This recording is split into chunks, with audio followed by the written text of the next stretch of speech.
Hi hello నమస్తే. నేను శిల్ప. మనతో ఉన్నారు లైఫ్ కోచ్ శారదా గారు. నమస్తే మేడం.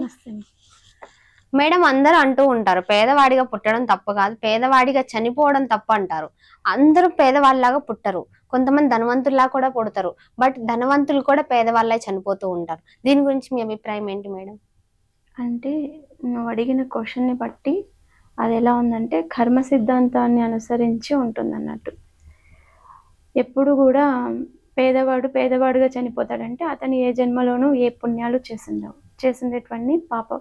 ఇప్పుడు ఒక జన్మ మనిషికి ఇచ్చారు, ఆ జన్మని మంచిగా యూటిలైజ్ చేసుకోవాలి. ధర్మం కోసము, న్యాయం కోసము, లేకపోతే మంచి పనుల కోసము ఉపయోగించుకుంటూ ఉంటారు కొంతమంది వాళ్ళ స్వార్థం కోసం ఉపయోగించుకుంటారు. ఎంతసేపు నాది, నా కుటుంబం, నా పిల్లలు, నా వాళ్ళు అని అనుకుంటారు. కొంతమంది ఎంతున్నా కూడా ఒక స్టేజ్ వరకు సంపాదిస్తారు, ఆ తర్వాత సంపాదించడం మొదలు చేసినా, కంటిన్యూ అయినా లేకపోయినా మానేసినా కూడా ధర్మానికి కూడా కొంత కేటాయిస్తూ ఉంటారు. చాలామంది దేవాలయాలు కట్టిస్తుంటారు, ఎన్నో వేల దేవాలయాలు కట్టిస్తారు. చాలామంది స్కూళ్ళు కట్టిస్తుంటారు. చాలామంది లేని పిల్లలకి వస్త్రాలు దానం చేస్తుంటారు. చాలామంది చదువుల కోసం డొనేషన్ ఇస్తుంటారు. వాళ్ళు కష్టపడతారు, సంపాదిస్తారు. కానీ కష్టపడినంత కాలం కష్టపడి ఒక స్టేజ్కి వెళ్ళిపోయిన తర్వాత ఇంకా చాలు, మా పిల్లలకి మేము కావాల్సినంత సంపాదించాము అనే ఒక ఫీలింగ్ అనేది మనిషిలో ఏర్పడుతుంది. ఏర్పడిన తర్వాత ఇప్పుడు వరకు మనం వచ్చిన సొసైటీకి మనం కూడా కొంతమందికి సహాయం చేసి వెళ్తే మన జీవితం కూడా బాగుంటుంది అని చాలామంది అని అంటారు. అయితే కొంతమంది ఏం చేస్తారు, సంపాదించినంత మాకే ఉండాలి, ఎన్ని కోట్లు సంపాదించినా అవన్నీ మా బ్యాంక్ బ్యాలెన్స్లోనే ఉండాలి, కానీ మా తరాలు తినాలి అని చెప్పి ఒక జన్మలో వాళ్ళు ఎవ్వరికి దాన ధర్మాలు చేసిండరు. ఆ దాన ధర్మాలు ఎప్పుడైతే వాళ్ళు చేసిండారో నెక్స్ట్ జన్మ భగవంతుడు ఇస్తాడు. ఆ జన్మలో వాళ్ళు అసలు తినటానికి తిండి లేక వాళ్ళు ఎవరికైతే దానం చేయకోకుండా ఉంటారో, మనుషులకి సహాయం చేయకోకుండా, అది మాట ద్వారా కానీ చేతుల ద్వారా కానీ ఏ ఏ విధంగా దేవుడిని కూడా కొంతమంది దూషిస్తుంటాడు. ఏమిచ్చాడు, అది ఇచ్చాడు, ఇది ఇచ్చాడు, ఇస్తే మంచోడు ఇవ్వకపోతే చెడ్డోడు అన్నట్టు. మనుషులు కూడా అలానే ఆ మనుషుల్ని చూసి ఈగోగా ఫీల్ అవ్వడము, గొడవ పడడము, కచ్చిగా ప్రవర్తించడము, లేకపోతే వాళ్ళని కొట్టడము, తిట్టడము, లేకపోతే పిల్లల్ని కొట్టడము, తిట్టడం, ఏదో సంథింగ్ అన్నీ చేస్తుంటారు. ఒక జన్మ భగవంతుడు ఇచ్చినప్పుడు దాన్ని ఎంత పవిత్రంగా మనం కాపాడుకోవాలి. చేతనైతే 10 మందికి సహాయం చేయాలి, లేకపోతే మన జీవితం మనం గడుపుకోవాలని లేకోకుండా ప్రవర్తిస్తుంటారు కదా. అలాంటి ప్రతి వ్యక్తి కూడా నెక్స్ట్ వచ్చే జన్మ అంటూ ఉంటే వాళ్ళు దరిద్రులుగా పుడతారు. అంటే కటిక దరిద్రాన్ని అనుభవిస్తూ ఉంటారు. చాలా ఉంటుంది, కానీ అమ్మాలన్నా కూడా అమ్మలేరు, తినాలన్నా తినలేరు, లేకపోతే రోగమన్నా వస్తుంది, లేకపోతే రచ్చైనా వస్తుంది, లేకపోతే పేదవాడిగా అయినా చనిపోతారు. కొంతమంది కోటీశ్వరులుగా పుడతారు. ఎన్నో ముందు జన్మలో ఎంత పెట్టి పుట్టాడో అబ్బా వాడు, పెట్టి పుట్టడం అంటే ముందు జన్మలో ఏదైనా పెట్టుంటాడు, అతను పెట్టాడు కాబట్టే పుట్టాడు. మనం సైన్స్లో కూడా చదువుకున్నాం, ఎవరి action is given reverse reaction అని న్యూటన్ థర్డ్లా చెప్తుంది మనకి కదా. ఏమని చెప్తుంది అలా మనకు? మనం ఏదైనా యాక్షన్ చూపిస్తే దాని రియాక్షన్ అనేది వెంటనే వస్తుంది. ఇప్పుడు ఫర్ ఎగ్జాంపుల్ ఒక దారాన్ని గట్టిగా లాగి కొట్టామనుకో అదే ఫోర్స్తో రిటర్న్ వస్తుంది. లేకపోతే ఒక రబ్బర్ని గట్టిగా లాగి వదిలామనుకో ఇరిగిపోతుంది, లేకపోతే అదే దెబ్బ మనకు తగులుతుంది. ఒక పక్క పట్టుకొని ఒక పక్క వదిలితే. అదే న్యూటనే అప్పట్లోనే చెప్పాడు, ప్రతిదానికి ఇచ్చి పుచ్చుకుని మనం ఏదైతే ఇస్తామో అదే మనకు వస్తుంది కదా. మనం ఏది ఇస్తే అది వచ్చినప్పుడు మంచిస్తే మంచి, చెడ్డిస్తే చెడ్డ కదా. ఇది తెలిసి కూడా మనుషులు ఎక్కడ ప్రవర్తించుకోరు కదా. కాబట్టి వాళ్ళు వచ్చే మీరు ఎలా ఎవరెవరిని ఇబ్బంది పెడతారో ఎవరైనా కానీ అలా వాళ్ళు ప్రతి జన్మలోనూ వాళ్ళు పుట్టి చనిపోయే లోపల అంత కష్టం పెట్టి భగవంతుడు అనేవాడు తీసుకెళ్తాడు. మళ్ళీ వచ్చే ఈ జన్మలో వాళ్ళు ఏమైనా పుణ్య పాపాలు ఏవైనా చేసుకున్నారనుకోండి, మళ్ళీ వచ్చే జన్మ కూడా వాళ్ళకి పుణ్యలోకం అబ్బుతుంది. లేకపోతే అదే పాపంలోనే ఇంకో 10 జన్మ.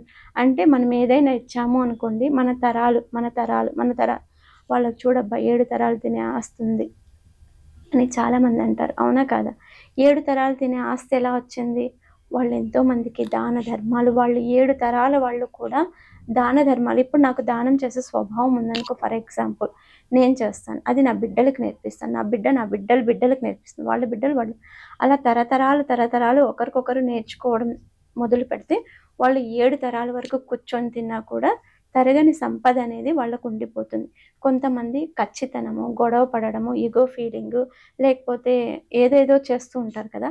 అలాంటివి చేసిన వాళ్ళందరూ కూడా మళ్ళీ జన్మలో అది వాళ్ళని చూస్తారు, వాళ్ళ పిల్లలు దాన్ని ఫాలో అవుతారు. మమ్మీ ఇలా చేస్తుంది కదా, లేకపోతే మా నాన్న ఇలా చేశాడు కదా అని దాన్ని ఫాలో అయ్యి యాజ్ యూజువల్గా సేమ్ అదే ఫాలో అయ్యి వాళ్ళ పిల్లలు తరాలంతా కూడా అదే ఫాలో అవుతూ ఉంటారు. అందుకే అంటారు ఒక జన్మ అనేది చాలా చాలా చాలా పవిత్రమైనది. మనం చనిపోతాం, ఈ శరీరం అనేది చనిపోయి వేరే శరీరాన్ని తీసుకుంటారు, కానీ ఈ ఆత్మకు అనేది ఎప్పటికీ చావు ఉండదు. తరతరాలు ఎన్నేళ్ళు, 84 జన్మలే కాదు, చాలా జన్మలు ఉంటాయి. ఈ జన్మకి ఆడది మొగది అనే ఆత్మకి తేడాలు ఉండవు. ఇది మొగ ఆత్మ, ఇది ఆడాత్మ అనేది ఉండదు. ఎందుకో తెలుసా? అది తేజస్వరూపంలో ఉంటుంది. తేజస్వరూపం అంటే ఒక లైటింగ్, ఒక వెలుగులాగా ఉంటుంది. దానికి వినే శక్తి, మాట్లాడే శక్తి, గ్రహించే శక్తి కూడా మన ఆత్మకు, మన సోల్కి ఉంటుంది. ఎందుకో తెలుసా? ఆ ఆత్మలన్నీ అనుకుంటుంటాయంట, ఆత్మలోకం కూడా ఒకటి ఉంటుంది, భూలోకము, ఇలా 3 లోకాలు ఉన్నాయి మనకి. కింద 8 లోకాలు, కింద 7 లోకాలు, పైన 7 లోకాలు, మధ్యలో ఒక లోకం, మొత్తం కలిపి అన్ని ఒక్కొక్క లోకానికి 3 లోకాలుగా డివైడ్ చేశాడు. భూలోకము, స్వర్గం ఏంటి, ఆకాశము, భూమి, మధ్య మనం ఉన్నది 3 లోకాలుగా గ్రహించబడ్డాయి. అయితే ఈ 3 లోకాల్లోనూ మనము ఏదో ఒక లోకానికి అయితే ఖచ్చితంగా వెళ్తాం. చనిపోతే భూలోకానికి వెళ్తామంటే భూమిలోకి వెళ్తామా? కాదు. మన శవం మాత్రమే భూలోకంలో, భూమి మీద పాత పడుతుంది. మన ఆత్మ మాత్రం పైలోకానికి వెళ్తుంది. మనం చేసే పాపాన్ని బట్టి అది స్వర్గానికి వెళ్ళాలా, నరకానికి వెళ్ళాలా అనేది డిసైడ్ అవుతాడు. యమదూతలు తీసుకెళ్లేటప్పుడే ఆలోచన చేస్తాడు, స్వర్గానికి వెళ్ళాలా, నరకానికి వెళ్ళాలా. దీనికి ఒక చిన్న స్టోరీ చెప్తాను.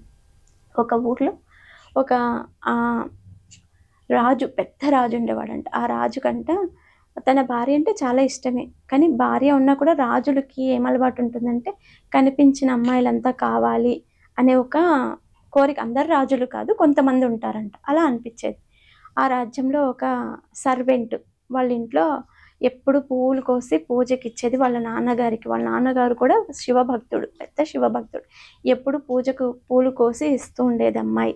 ఆ అమ్మాయి మీద యువరాజు యొక్క కన్ను పడింది. ఆ అమ్మాయికి ఆల్రెడీ పెళ్ళయింది. అయినా అబ్బాయికి కూడా, యువరాజుకు కూడా పెళ్ళయింది. అయినా కూడా రోజు రావడము వెళ్ళడము, వాళ్ళ మధ్య ఎఫెక్షన్ ఏర్పడి ఏం చేశారు, నాకు పెళ్ళైపోయింది, నీకు పెళ్ళైపోయింది రాజా, నువ్వు నా వైపు చూడొద్దని అమ్మాయి చాలాసార్లు చెప్పింది. అయినా వినలేదు రాజు. నాకు ఎలాగైనా కావాలి అని పట్టుపట్టాడు. సరే, రాజు యువరాజుకు వెళ్ళి చెప్తాడు, ఇవన్నీ గలీజ్ అవుతాయి, గొడవలు అవుతాయి, ఎందుకులే అని చెప్పి ఒకరినొకరు ఇష్టపడ్డారని చెప్పి, సరే ఆమె భర్తకు తెలియకోకుండా ఇతను, ఈమె భార్యకు తెలియకోకుండా ఇతను, ఇద్దరు ఊరు బయట శివాలయానికి వెళ్ళారు. ఇద్దరు కలుసుకోవటానికి శివాలయానికి వెళ్ళారు. శివాలయానికి వెళ్తే అక్కడ పాత పడిపోయిన ఇక్కడ శివాలయము ఉంది, అక్కడికి వెళ్దాము, ఇక్కడైతే ఎవ్వరు రారు, ఇది ఊరు చివర, కొండ చివర కదా, మన గురించి ఎవరికి తెలియదు అనుకున్నారు ఇద్దరు పాపం. అయితే వెళ్ళారు. ఇద్దరు వెళ్ళి ఆ శివాలయంలో వెళ్తే పాడు పడిపోయింది. తవ్వకాల్లో శివలింగాన్ని కూడా లేపి పక్కన పెట్టేశారు. అంత పురాతనమైన నిధి నిక్షేపాలు ఉంటాయని టెంపుల్స్ తవ్వేస్తారు కదా, అంత పురాతనమైనటువంటి టెంపుల్కి వెళ్ళారు. వెళ్ళి అక్కడ ఒకరి మొహం ఒకరు చూసుకోవాలంటే చీకటి పడిపోయింది, ఒకరి మొహం ఒకరు కనిపించట్లేదని ఏం చేసింది, అది బాగా మాఘమాసము. ఆ మాఘమాసంలో ఆమె వెళ్ళి ఇలా చీర చింపి ఆ చీరని ఒక దూదిలాగా చేసి, ఆ దూదిని అక్కడ శివాలయం పాడుపడే దాంట్లో ఆయిల్ ఉంటే దాంట్లో ఒత్తి చేసి అగ్గిపుల్ల గీసి ఒకరి ముఖం ఒకరు చూసుకుంటున్నారు. ఒకరి ముఖం ఒకరు కనిపించట్లేదు, గాఢంగా ప్రేమించుకోవటానికని ఆ వెలుగులో చూసుకొని వాళ్ళు ఏకాంతంగా ఉన్నారు. ఈ విషయం ఎలా తెలిసిందో ఆమె భర్తకు తెలిసింది.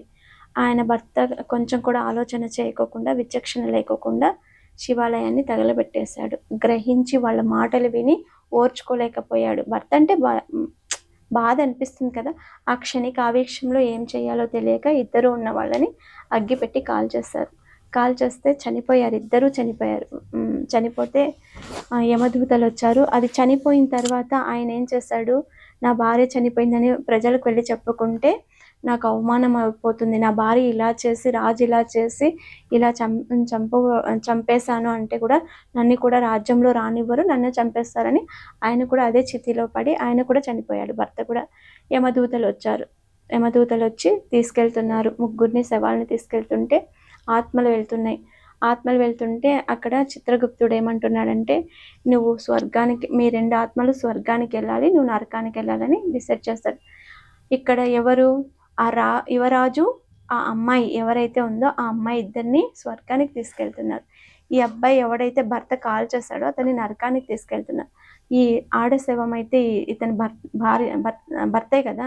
ఈమె అంటుంది, ఏమని అంటుందంటే, ఎందుకు, నా భర్త చాలా మంచోడు, నేను కదా తప్పు చేస్తుంది, నా భర్తను నేను కాదనుకోకుండా యువరాజుతో కలిసి వచ్చి నేను ఈ పని చేశాను, నాకు కదా పనిష్మెంట్ కావాల్సింది, మరి నా భర్తకి ఎందుకు ఇస్తున్నారు, నా భర్తకే స్వర్గానికి పంపించాలి, మేమిద్దరమే తప్పు చేసాము, అతనికి భార్య ఉంది, నాకే భర్త ఉంది, తెలిసినా కూడా మేము ఏకమవ్వాలనే ఒక కామంతో మేము ఇలా చేశాము, నా భర్త స్వర్గానికి వెళ్ళాలని ఈమె బాధపడుతుంది. అయితే చెప్పాడంట చిత్రగుప్తుడు, కరెక్టే, నువ్వు అన్న దాంట్లో న్యాయం ఉంది, నీ భర్త మీద నీకు ప్రేమ ఉండొచ్చు, కానీ అతను నేను బయట కాల్చుంటే, బయట చంపింటే నేను ఖచ్చితంగా కనుక అతన్ని స్వర్గాన్ని పంపించేదాన్ని, అక్కడ నీ తప్పు ఉండేది.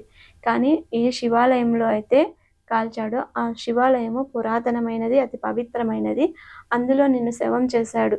ఎవరైతే కార్తీక మాసంలో కానీ మాఘ మాసంలో కానీ ఒక ఆరిపోయిన దీపాన్ని కూడా వెలిగిస్తారో అటువంటి వాళ్లకు కార్తీక పురాణంలో భగవంతుడే చెప్పాడు స్వర్గానికి వెళ్తారు అని చెప్పి. కాబట్టి నువ్వు తెలిసి చేసావు, తెలియక చేసావు, నీ చీర యొక్క అంచును చింపి నువ్వు దీపం పెట్టావు కాబట్టి నువ్వు స్వర్గానికి వెళ్ళావు, అతను తప్పు చేశాడు కాబట్టి నరకానికి వెళ్ళాడని అతనికి జన్మకు ఒక అర్థం ఇచ్చాడంట. అంటే మనుషులకి పాపం అని తెలుసు, ఇది తప్పు అని తెలుసు, బాధ పెట్టకూడదని తెలుసు, కానీ వాళ్ళతో ఆ దరిద్రం అనేది వాళ్ళని అలా చేయిస్తూ ఉంటుందన్నమాట.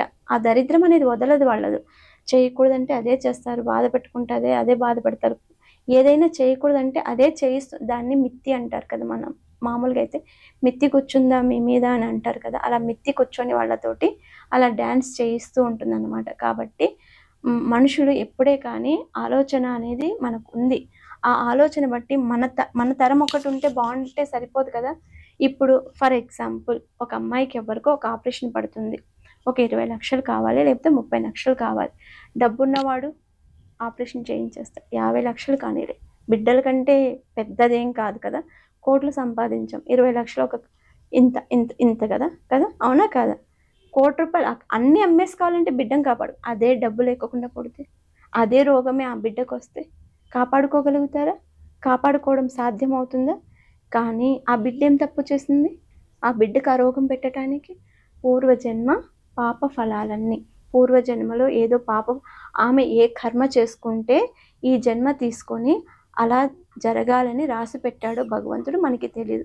కాబట్టి ఈ జన్మలో ఏదో కొంచెమో మంచో ఎక్కడో పుణ్యం చేస్తే గొప్ప తల్లిదండ్రులనిచ్చి 20 కాకపోతే 50 లక్షలు కాకపోతే ₹1,00,00,000 అయ్యి అంత కెపాసిటీ ఉన్న తల్లిదండ్రుల కడుపులో ఈ ఆత్మని సెలెక్ట్ చేసి ఈ ఆత్మని పెట్టాడు భగవంతుడు. అర్థమైందా?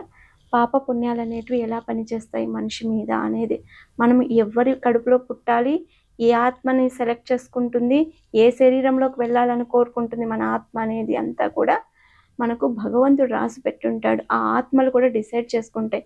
ఇదంతా తెలిసి కూడా మనము అనవసరంగా మనుషులతోటి మనం గొడవలు పడడము, లేనిపోని మాటలు మాట్లాడడము, లేనిపోని జన్మలు తీసుకోవడం, లేనిపోని కష్టాలన్నీ తెచ్చుకోవడము చేస్తారు. తప్పు చేయడం భగవంతుడు అన్నాడు శారీరకంగా చేసే తప్పునైనా క్షమిస్తాడంట. ఒక మనిషి ఇంకొక మనిషిని కోరుకొని శారీరక సుఖపడినా కూడా తప్పిస్తాడు, కానీ నోటితో చేస్తాడు చూడు తప్పు, దాన్ని ఎప్పటికీ క్షమించడంట. కాబట్టి మనం మాట్లాడే ముందు, మనం పని చేసే ముందు, మన తరాలు బాగుండాలన్నా, మనం బాగుండాలన్నా, మన భవిష్యత్తు బాగుండాలన్నా కూడా మనం ఆచితూచి ప్రతి విషయంలోనూ అడుగు వేయాలి. మనం నడిచేటప్పుడు కూడా ఒక చీమ చావుకోకుండా నడవాలి. కింద చీమ ఉంది, అది కూడా ఒక పాపమేనంట. కుదిరితే పొద్దునే లేసిన వెంటనే చీమలకి ఆహారంగా పెట్టే ప్రతి కుటుంబం కూడా ఏదో ఒక రూపంలో ఇక్కడ దాకా వచ్చిన యాక్సిడెంట్ ఇక్కడ కాకోకుండా అయిపోతుందంట. అంతటి శక్తి చీమకు ఒక ఆహారం పెడితేనే అంత పుణ్యం వస్తుందంటే మన రోజులో ఎంత పుణ్యం చేస్తున్నాము అనేది ప్రతి మనిషి ఆలోచన చేసుకోవాలి. Thank you so much madam.